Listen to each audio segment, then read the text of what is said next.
By the late summer of 1813, tensions between settlers and the Creek Nation reached a boiling point, culminating in one of the bloodiest massacres in American history, the attack on Fort Mims. Despite numerous warnings of an impending assault, the complacency and arrogance of the fort's leadership sealed the fate of over 500 men, women, and children who had sought refuge within its walls. This tragic event not only reshaped regional dynamics, but also left an indelible mark on the history of the American frontier. The seeds of disaster were sown in the aftermath of the Battle of Burnt Corn Creek, where tensions between white settlers and Creek warriors intensified. Following the battle, settlers across the region fled their vulnerable homesteads, seeking safety in fortified locations. Fort Mims, located near the Alabama River and constructed around the residence of Samuel Mims, became a sanctuary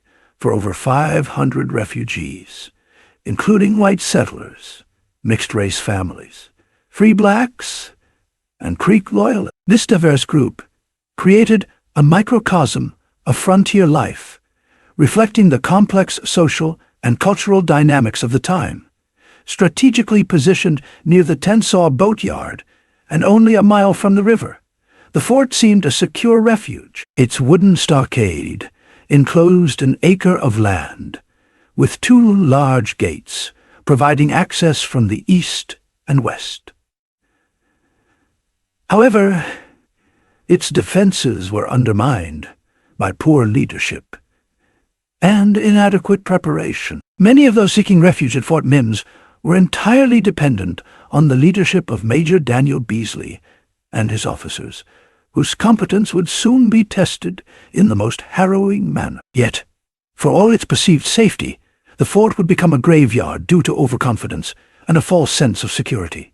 Life inside Fort Mims was a blend of anxiety and hope. Historian Albert J. Pickett vividly describes the fort's diverse population. 553 individuals representing various ethnic and cultural backgrounds. Among them were 70 militiamen under Captain Dixon Bailey, a mixed-race Creek officer familiar with both settler and native customs, 16 regular soldiers led by Lieutenant Osborne, and 175 volunteers from Mississippi. The presence of both experienced soldiers and civilian volunteers created a complex social dynamic within the fort, as tensions between professional soldiers and local militiamen often surfaced. Despite this seemingly formidable force, the fort's command fell to Major Daniel Beasley, whose overconfidence and habitual drunkenness proved catastrophic. General Claiborne, who had inspected the fort earlier in August, ordered Beasley to improve its defenses and construct additional blockhouses. However, Beasley largely ignored these directives, dismissing repeated warnings of Creek activity in the area. The lack of blockhouses, which would have provided elevated defensive positions, proved to be a critical shortcoming during the attack. Life within the fort was far from idyllic. Tensions between different groups simmered beneath the surface, as refugees struggled to adapt to cramped living conditions. The children played innocently in the compound, unaware of the danger looming beyond the wooden walls. The soldiers maintained a semblance of routine, but morale was low, and discipline was lax, reflecting the overall complacency of the leadership. This mixture of false confidence and unpreparedness would soon lead to catastrophe. In the days leading up to the massacre, multiple warnings were brought to Beasley's attention. Scouts and local settlers reported Creek war parties moving through the nearby forests. On August 29th, an express rider from Fort Madison delivered an urgent letter from General Claiborne, warning of imminent danger. Beasley, in his arrogance, dismissed these reports as false alarms, reportedly stating, "There is no danger here." Even when a respected scout, Jim Cornells, galloped into the fort on the morning of August 30th, shouting that Creek warriors were approaching, Beasley responded with disdain. According to eyewitness accounts, Beasley, intoxicated and belligerent, ordered Cornells to be arrested for causing a disturbance. This dismissal of critical intelligence proved fatal. The Creek warriors, led by the charismatic and determined William Weatherford, Red Eagle, had been gathering strength and resources since their encounter with settlers at Burnt Corn Creek. Weatherford's mixed heritage gave him unique insights into both the native and settler worlds, making him a formidable leader. His strategy was meticulous. He knew the fort's weaknesses and planned the attack to exploit them fully. The Creek warriors moved with precision, having obtained weapons and ammunition from Pensacola, which greatly enhanced their combat capabilities. At noon on August 30th, 1813, approximately 1,000 Creek warriors launched a surprise assault on Fort Mims. The timing of the attack was deliberate, coinciding with the fort's midday meal, when many of its defenders were unarmed and unprepared. The Creek war party, painted and armed with muskets, tomahawks, and war clubs, charged through the open eastern gate, which had been carelessly propped open with sandbags. Mayo Beasley, realizing too late the gravity of his mistake, attempted to close the gate, but was quickly struck down by Creek fighters. With their leader dead and the gates breached, the defenders were thrown into disarray. Captain Dixon Bailey and other officers attempted to organize a defense, rallying militiamen and volunteers to fight back against the overwhelming tide of attackers. The chaotic nature of the battle left little room for organized resistance, and the defenders were forced to engage in close-quarters combat. Despite being outnumbered, the defenders fought with incredible bravery. Women and children played a crucial role, assisting in loading muskets and carrying water to the wounded.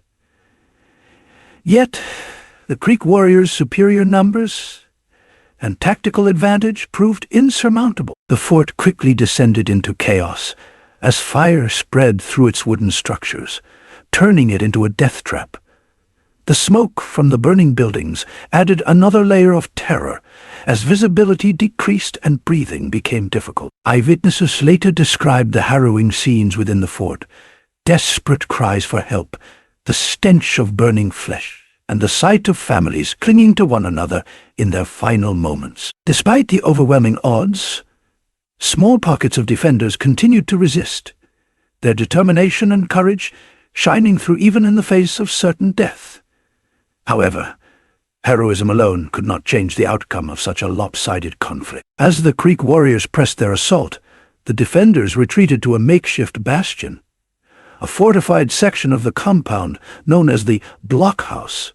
Here, families huddled together, hoping for a miracle. The Creek attackers, driven by vengeance and emboldened by their early success, showed no mercy. They set fire to the fort's buildings, turning the compound into an inferno. The flames spread rapidly, fueled by the dry wooden structures and the supplies stored within the fort. Eyewitness accounts describe scenes of unimaginable horror: families burned alive, children slain, and survivors desperately attempting to escape through gaps in the stockade. One particularly harrowing story involves a group of Spanish deserters from Pensacola who sought divine protection by kneeling and crossing themselves, only to be slaughtered by the advancing warriors. Despite the carnage, a few remarkable stories of survival emerged.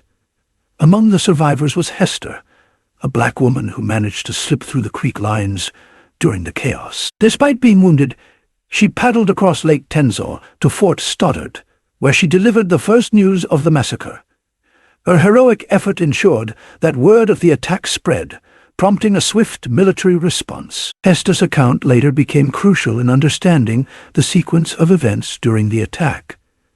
Another survivor, Mrs. Vicey McGirth, owed her life to a Creek warrior named Sonota. Years earlier, Mrs. McGirth had taken in the orphaned Sonota and raised him as part of her family. During the massacre, Sonota recognized her and her children, choosing to shield them from harm. He later escorted them to safety, risking his own life to ensure their survival. Sonota's actions exemplified the complex personal relationships that often existed between settlers and Native Americans. William Weatherford's role in the massacre remains a subject of historical debate. While he undeniably led the Creek forces during the attack, several accounts suggest that he later regretted the scale of the violence. Some historians believe that Weatherford attempted to moderate the slaughter, particularly the killing of women and children, but was overruled by more militant factions within the Creek War Party. After the massacre, Weatherford reportedly expressed his dismay to his half-brother David Tate. Despite his efforts to prevent further bloodshed, Weatherford's leadership during the attack ensured that he would be remembered as a controversial figure, both a hero to his people and a villain to the settlers. His complex legacy continues to be a topic of discussion among historians, as they attempt to reconcile his role as both a warrior and a peacemaker. By late afternoon, the massacre was over. Over 500 settlers, including women and children, lay dead. The Creek warriors suffered significant casualties, but emerged victorious. Fort Mims, once a bustling refuge, was reduced to smoldering ruins. In the days following the massacre, General Claiborne dispatched a burial detail to Fort Mims. The scene that greeted them was one of utter devastation. Bodies lay scattered across the compound, many charred beyond recognition. The burial party worked tirelessly to inter the remains in mass graves. The grim task of identifying the dead was nearly impossible, as most of the bodies had been burned or mutilated beyond recognition. The psychological impact of the massacre reverberated across the frontier. Settlements were gripped by fear, and calls for retribution grew louder. The massacre at Fort Mims became a rallying cry for the U.S. government's campaign against the Creek Nation, fueling a war effort that would culminate in the Battle of Horseshoe Bend the following year. The massacre at Fort Mims had far-reaching consequences. News of the atrocity spread quickly, galvanizing support for the U.S. government's campaign against the Creek Nation. General Andrew Jackson would later lead a retaliatory campaign, culminating in the decisive Battle of Horseshoe Bend in 1814, which effectively ended the Creek War. The tragedy of Fort Mims serves as a stark reminder of the consequences of poor leadership and complacency. Major Beasley's failure to heed warnings and maintain proper defenses directly contributed to the loss of hundreds of lives. It also underscores the brutal realities of frontier life, where cultural tensions and violent conflict were a constant threat. Today, the site of Fort Mims stands as a historical landmark, commemorating the lives lost in one of the darkest chapters of American frontier history. The story of the massacre continues to be studied and remembered, offering valuable lessons in leadership, preparedness, and the human cost of conflict. Each year, a memorial event is held at the Fort Mims site, honoring those who perished and those who survived. Descendants of the victims, historians, and local residents gather to remember this pivotal moment in American history. Through reenactments, lectures, and ceremonies, the memory of Fort Mims lives on, ensuring that the lessons of that fateful day are never forgotten. The legacy of Fort Mims goes beyond the immediate aftermath of the massacre. It highlights the fragility of human settlements in hostile territories and serves as a sobering example of how arrogance, poor leadership, and disregard for credible warnings can lead to catastrophic outcomes. The massacre also serves as a testament to the resilience of those who survived and the enduring memory of those who perished. Fort Mims remains a haunting reminder of the human cost of conflict and a symbol of the complex history of the American frontier. While the events of that day are a painful chapter in history, they also offer a chance to reflect on how we understand and learn from the past. The voices of survivors and the memories of the fallen must be preserved so that future generations can grasp the full weight of what happened at Fort Mims.